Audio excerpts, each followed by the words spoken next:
And tonight on GC News, Minneapolis is devastated as many are jobless and anger strengthens over George Floyd's death. Mario Breeze has gone delirious as he becomes the new owner of Roblox game show group Delirious Games.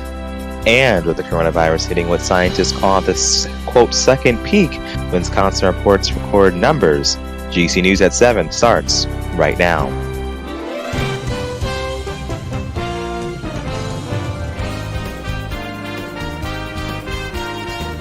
Live from GCW's Broadcasting Center in New York City, it's GC News.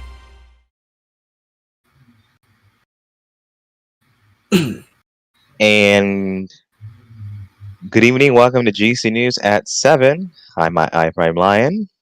And I'm JohnnyZillion, and here are tonight's top stories. Hundreds are out of a job in a building after protests over the death of George Floyd escalated. Started peacefully, but others took the opportunity of civil unrest to loot.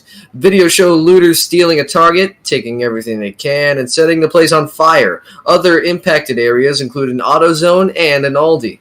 Fires also burned down an apartment complex under construction.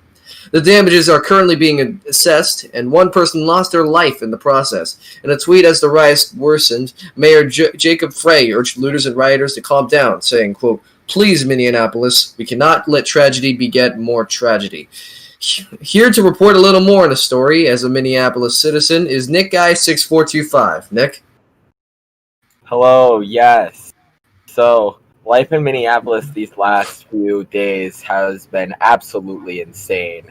As we seen yesterday with the Lake Street Target fire, where looters broke in, set the store on fire, causing major property damage.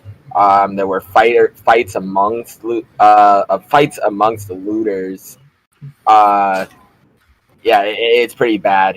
Let's see. Grocery stores have been burnt down. Apartment complexes that were under construction have been burnt down. The one that was shown recently in the video that was supposed to go up and be a low-income housing place, so that's 190 units that were made for low-income housing. Those have now been burned down as well. Now, I am a Minneapolis resident, obviously, here, but I work over at another Target location in St. Paul.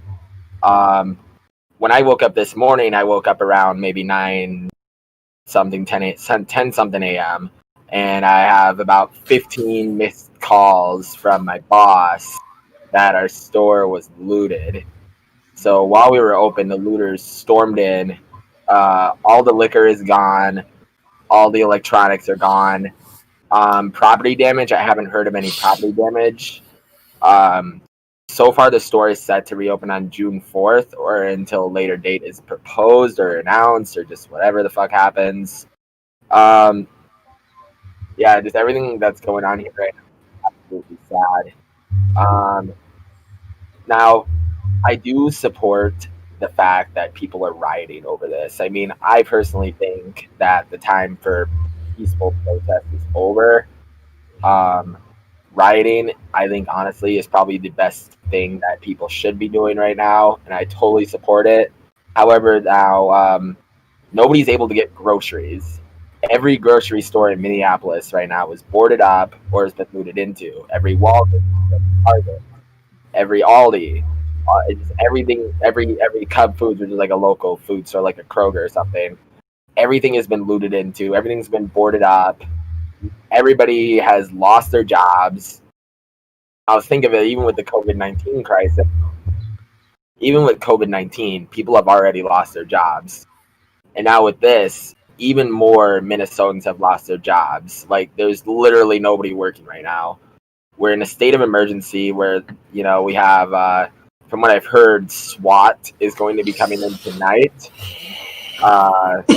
SWAT will be working in the most high areas of the protest, so outside of the 3rd Precinct Police Station in Minneapolis and the St. Paul Midway area, which is actually the hot spot of that protest is in the parking lot of my Target right now.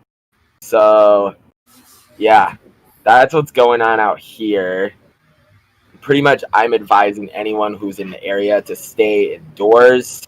I know we are already doing a stay indoors thing with COVID, but just stay indoors. Like, seriously, it is not safe to be out there. The first thing you can see when you walk out there is smoke, the smell of tear gas. All you can see is fires, explosions. You can see 12, 13, 14 helicopters in the sky. It's fucking mad over here right now. Like, straight up, it's mad over here. And Well, I do want to say that we are out of time, but I want to say just really quickly before we continue on that scene is horrific and horrible, and I hope that you and your fellow citizens can somehow regain from this catastrophe that's happening right now. And one more thing before we go to as well, how are you dealing with to cope with all of this? honestly, I'm really not doing the best. I have gotten a lot of messages from other people today, especially people that I don't even talk to. That's like, hey, like, are you doing okay? I know you work at Target. Sure, Target like sucks as a corporation, but I just want to make sure that you and your team are okay, because people know I'm a manager or whatever. Like, they want to make sure that myself and my team is okay, which really means a lot. That people are really reaching out to me, and I mean, just right now, we don't know what's going to happen next. All I can say is just expect another couple more days of complete riots, and we'll see how long this can go for. All right. Well, thank you, Nick. And if we have time, we'll talk to you later on the program. Thank you once again. Continuing on the program here, the coronavirus death surpasses 100,000 in the United States. The country has marked a grim milestone overnight with over 1.74 confirmed cases. New York continues to have the most cases, followed by New Jersey and Illinois. This comes as every state in the union starts the process to reopen and return to normal life, despite health experts warning that a quick reopening could cause cases to spike again. 2.1 million Americans filed for unemployment benefits for the first time since last week, the 10th straight week that jobless claims have been in the millions as the coronavirus continues to cripple the economy. While the weekly totals for jobless claims have continued to fall since hitting a peak of 6.8 million in late March, state labor departments have been overwhelmed by the application process. Around 40% of all workers could earn more while unemployed than by returning to their previous job, according to a recent study by the University of Wisconsin-Madison. Thursday's jobless data comes ahead of next Friday's closely watched monthly employment report. Government figures showed that more than 20 million people were out of work in April, kicking the unemployment rate up to 14.7%, the highest since the Great Depression. And Wisconsin saw a record number of coronavirus and deaths reported in a single day on Wednesday, 2 weeks after the state Supreme Court struck down its statewide stay-at-home order. The state reported 599 new known COVID-19 cases on Wednesday, with 22 known deaths, according to the Wisconsin Department of Health Services. Democratic Governor Tony Evers spoke of the importance of wearing a mask in public Wednesday in order to keep others safe from the virus. On May 13th, Wisconsin Supreme Court struck down the state's stay-at-home order during the pandemic as unlawful, invalid, and unenforceable, after finding that the state's health secretary exceeded her authority. Quote, Republican legislators have convinced 4 justices to throw out our state into chaos, end quote, Evers said in a statement at the time. At Leminski's Pub in West Allis, Wisconsin, customers were greeted by a sign reading, quote, please sanitize your hands upon entering, end quote, and, quote, remain 2 bar stools apart unless from the same household, end quote. Customer Katie Coutsey told WTMJ the outing was much needed relief. Kautsky said while she did not have any COVID-19 symptoms, out of an abundance of caution, she was going to continue voluntarily quarantine for 7 days and per standard practice for screening before going back to work. And now let's get a look at your national weather. Hey, it's Chief Meteorologist Dasak here.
And welcome back to GC News. Just about an hour or so ago, there's been some community changes going on.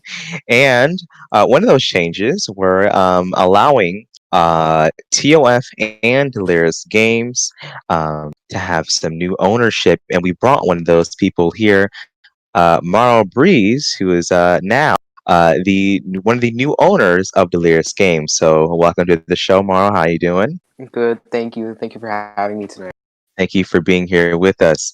Now, just before we get started with this interview here, tell me, how did it really feel to be presented the idea of, being an owner of the group, and just overall, how was that experience?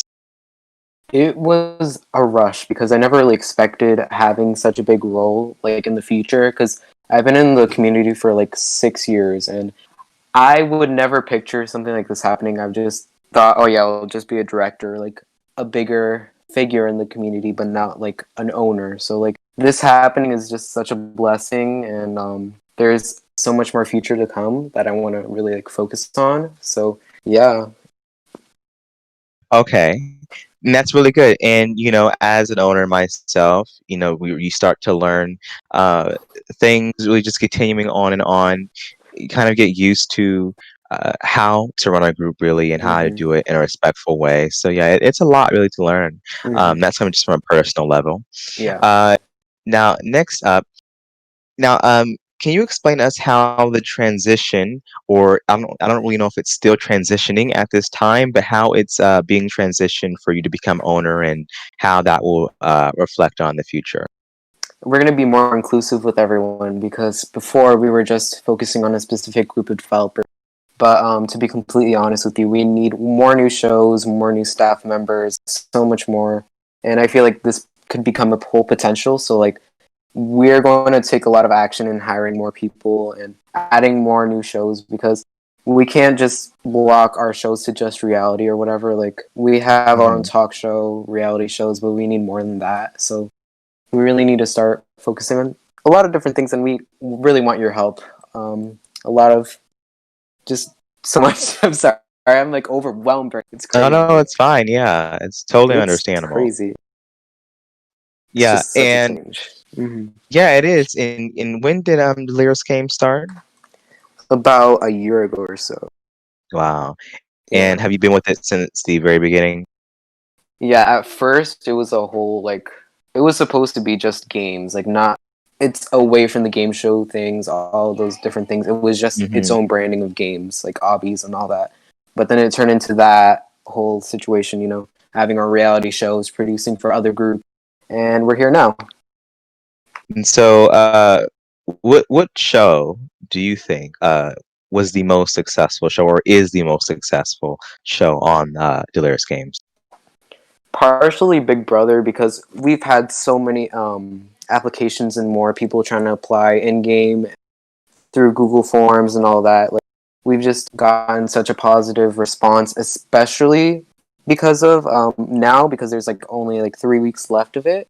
So leading up to that, we have like a few more housemates to reveal, and then a lot of twists and turns we're about to face. So yeah, and one thing I also want to point out is that this change comes just about less than a month into the Hallway Awards, and I know Delirious Games has been invited to that.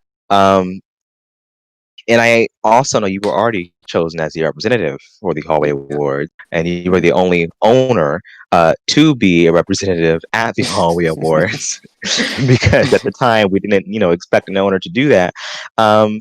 So, do you think? And that leads me to my next question. What can we see more with involvement around, the affiliates with TOF Studios, GCW, and so forth and so on?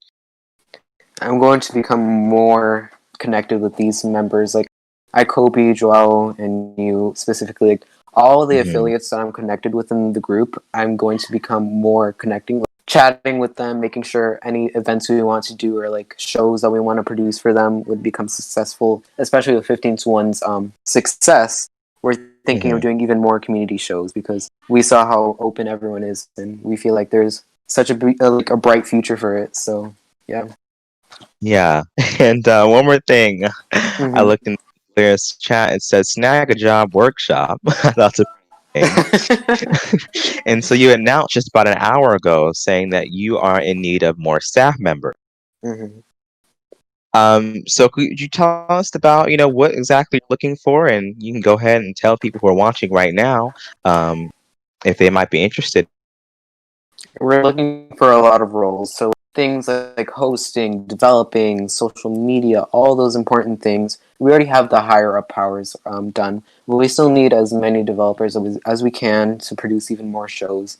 Because Hmm. if we don't have a team created, since it's abundant but not entirely where I want it to be, I'd like even more people to just put in their help, and especially since there's a lack of hosts in the group, because I host the most amount of shows in the group, and it's really sad because people are just used to it, and we need more diversity, especially with my whole ideal going into the group, which is letting everyone express themselves and being free, being crazy, and Hmm. yeah. And I'm just looking just for people to just be really open and proud of themselves, proud of their work, and just put in all their energy into this. That's really, really good. And right before we go ahead and go, I just want to ask this question, kind of clear up any confusion that some people may have. Now we know that right now, Delirious Games is sort of kind of a whatever sister group or Mhm. it's part of a family with TOM. Will the same status stay as you as owner, or will that change? Joel will still be remaining as owner. He will be helping with everything, but he's not going to be as prominent with Hmm. moderating and in control of the Roblox group. But he's still going to be helping out. He's going to do Big Brother, all these other projects that we have in the future. He's still going to be here, and he's going to help me throughout this path. Through transition. Going to be really helpful. All right, and that'll wrap it up for us. Thank you so much for joining us here at the Thank you. studio. It's been really great hearing from you, and we hope to hear from you just soon about the upcoming TOF Pride Parade. Hmm. And that is later on this month. Exactly what date is that? I can't reveal it. I'll reveal it tomorrow on the Oh, Talk okay. Discord.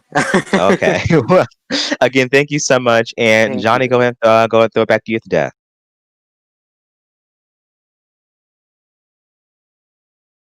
Seems as if Speak, Johnny. Oh, gamer. John. Just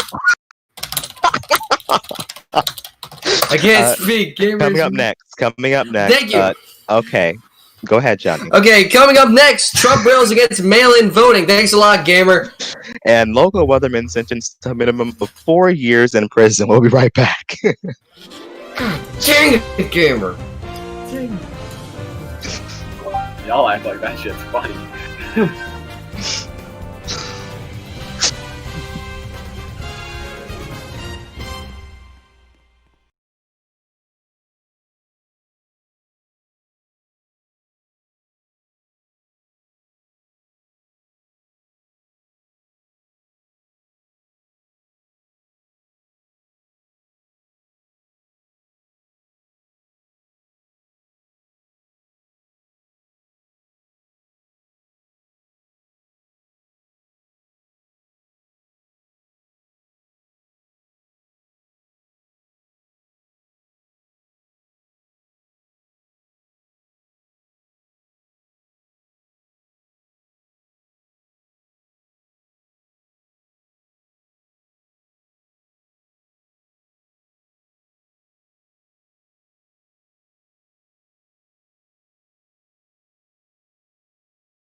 All right, welcome back to GC News. As President Donald Trump attacks the legitimacy of elections with increased mail-in voting, his campaign is trying to make it easier for supporters in Pennsylvania to request mail-in ballots for next week's primary there. Trump has railed against efforts to boost mail-in voting as states try to keep large crowds away from the polls amid the outbreak. He's insisted that there's, quote, no way an election that sees such a rise in mail-in voting will be legitimate. Quote, there's a vast difference between people voting absentee by mail because they can't be at the polls on Election Day versus mailing everyone a ballot, Trump campaign communications director Tim Murtaugh said. The Pennsylvania election next week includes the presidential primary. It's a pivotal swing state, one that Trump won by just 45,000 votes in 2016 over the Democratic nominee Hillary Clinton. Okay. And earlier this afternoon, Chief Meteorologist Mike Davis from a local CBS affiliate in Columbus, Ohio, WBNF, who worked at that station for over 3 decades, was sentenced to a minimum of 4 years in prison after pleading guilty to child pornography charges back in September of last year. His original court date was scheduled for sometime earlier this year, but due to the COVID-19 outbreak, it was postponed. During his sentencing today, Davis apologized to his friends, family, coworkers, and viewers, saying, quote, I feel terrible actually victimize children by looking at these images. I didn't realize it at the time, but I definitely realize it now. I also victimized my wife, my kids, my family, my friends, and all of the good people of Central Ohio who trusted me on television for over 30 years. I'm very sorry for all of that, end quote. He said there was, quote, no excuse for his staggering over 16,000 images of children being sexually abused. Prosecutors allege that Davis downloaded these images and emailed them to himself, and that behavior went on for 7 years. In sentencing Davis to at least 4 years in prison, one of his charges carries an indefinite of 4 to 6 years. The judge who presided over his court hearing, Karen Phipps, that's correct, yes, sorry about that, said that Davis has not shown that he has been working towards rehabilitating himself, and said that in her view, he was not remorseful and only began therapy after his arrest last fall. She also criticized the type of therapy Davis has been seeking, as it was not specifically for sex offenders or involve a sex offender assessment. There were sexually explicit photos and videos taken of children as young as 4 years old. Davis pleaded guilty in January for 4 counts of pandering sexually oriented matter involving a minor. He faced between 25 to 29 and a half years on the charges. For the first time in its 124-year history, there will be no running of the Boston Marathon this year after it was originally postponed to later this year. The mayor announced it today, stating, quote, while our goal and our hope is to make progress in containing the virus and it would not be responsible or realistic on September 14th or anytime this year, end quote. Participants will be issued refunds for their entry fee and be able to participate in a virtual edition of the marathon that will start later this year. And this one's a very sad story. A popular Roblox developer has passed away. Nimbles was known for his popular games like Snow Day and most notably Egg. The family wishes to keep the reason of their passing private. A member of the dev forum posted a remembering the life of Nims, saying, quote, always determined to put player experience first with the strong drive to deliver games that were entertaining and fun for players. Nimbles engaged us all through all-inspiring creativity. The impact on our community can be felt far and wide through quirky games like Snow Day and Egg, which gave us laughs that we'll cherish forever, end quote. Thank you, Nims. Well, you'll always be with us in the games you've created and published for everyone to enjoy on Roblox. He was 21 years old.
Welcome back to GC News. Time for everybody's favorite segment of the show. It's the one show. What? Morrow. Okay, well, Morrow's not in this segment, but I know a person who is. It's Kirk Jeremy with Kirk's Day of Days. What's poppin'? I don't know. Well, and let's get the sad story out of the way. Today's birthday would have been Cameron Boyd. I'm sorry, I pronounced him wrong. If you don't know, he was a famous actor for Disney shows like Jessie and Game of Thrones, pretty much everything. Of course, how did he? Never mind. But he passed away last year. God bless his soul. So, with that out of the way, we have Roman Atwood, Ellie McBroom, Alec Benjamin, Seth Rollins, I Am Jordy, Des Machado, Little T, Nova, blah, blah, blah, blah, blah. Jip Robertson, Michael O'Hare, Jerry West. Okay, let's go past all this. Maleficent came out today, along with Songland, Lost in the West, Edgar Tomorrow. That's all with that for holidays today. Totally not pulling this up now because I'm totally that important, organized. Anyway, we got Amnesty International Day, International Hamburger Day, National Brisket Day, and the Slugs Return from Capistrano Day. Oh, and Menstrual Hygiene Day. So, with that out of the way, I got nothing else to say other than it snowed in Michigan. Send help. Let's bring it back to the day. All right, thank you, Kirk. And unfortunately, that's the news for now. Tune in tomorrow night at 9 for more GC News. For PrimeLion and the rest of our team, I'm Johnny Have a good night. Okay, that's fun.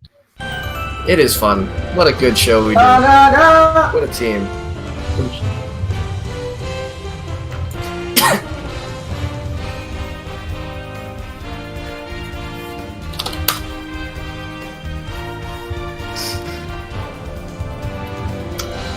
The black and white sleep.